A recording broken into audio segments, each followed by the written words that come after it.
Nice setup.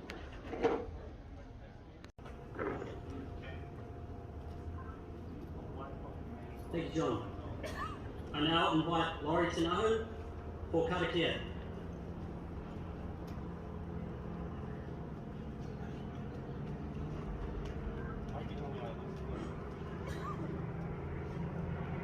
Who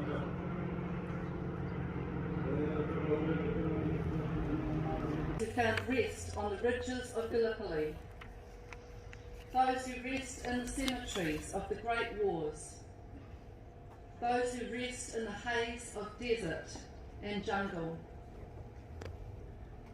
those who rest in the depths of the seas. We remember those who have fallen in the defence of peace, on land, in the air, and on the sea. We remember each man, woman and child who has died so that the light of freedom, justice and humanity may continue to shine. Today, as we remember, we ask God that our praise may be worthy of their sacrifice.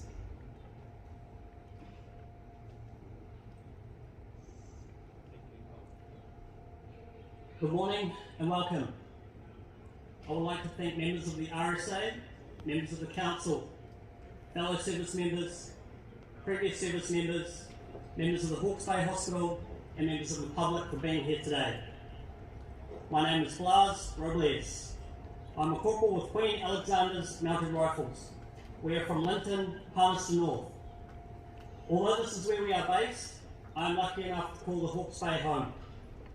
For many of us here today, this may be the first Anzac ceremony we have been able to attend for a few years, due to events such as COVID, and with the recent cyclone that swept across the Hawke's Bay. We are glad to be here today. Living in the Hawke's Bay myself, I witnessed firsthand the devastation caused by Cyclone Gabriel, and our thoughts and prayers go out to people who have lost loved ones, friends, and family members. During these times, although punishing, I witnessed courageous and heroic events that made me proud to call myself a New Zealander. They reminded me just how strong our Kiwi spirit is. An overwhelming sense of helpfulness from strangers, people helping others, and doing so without a second thought. Neighbour helping neighbour, making sure other families were safe and looked after. This is what we remember here today. That spirit of neighbourly respect and comradeship when New Zealand and Australian forces fought side by side so bravely at Gallipoli.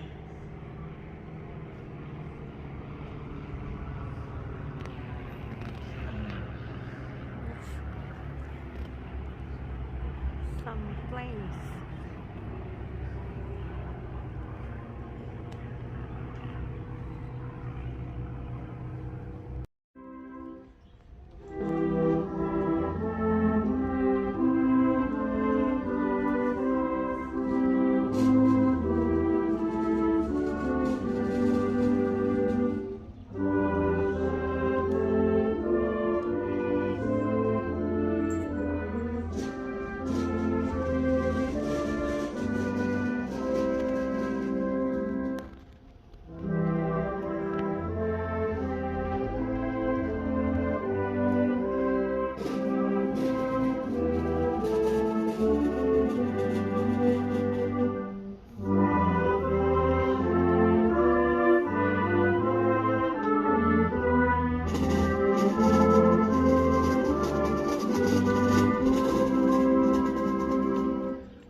everybody to our service today. My first memory of the fallen comes to me as a young fellow, I think the early 60s, standing beside my dad and my uncles outside the War Memorial Hall in Waipukura, Anzac morning. I recall being all dressed up in my tweed shorts, my Sunday best. It was dark, cold, and quite eerie. I remember the shrill of the bugle as it sounded through the silence, what I now know to be the last post. Etched in my memory is looking up at my dad and my uncles with their mates in a perfect line, standing at attention looking dapper, with their service jackets and ties, spit polished shoes with their campaign medals glittering, the aroma of Old Spice and Brill cream filling the air. But something was different. This time they had tears rolling down their face. Many New Zealand and Australian service personnel who have served and those who have given their lives in many theatres of war, resisting evil, defending the vulnerable and our country, and standing with others to protect freedom in the world. We pause our lives for a moment of time to honour them today.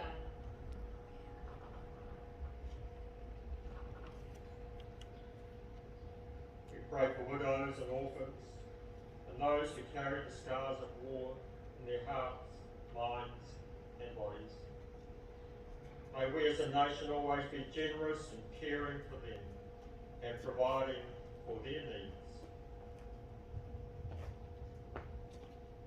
And may we who have gathered at this Fallen Soldiers Memorial Hospital be particularly aware of the ongoing effects of injury and trauma, whether in wartime or other circumstances, such as the recent cyclone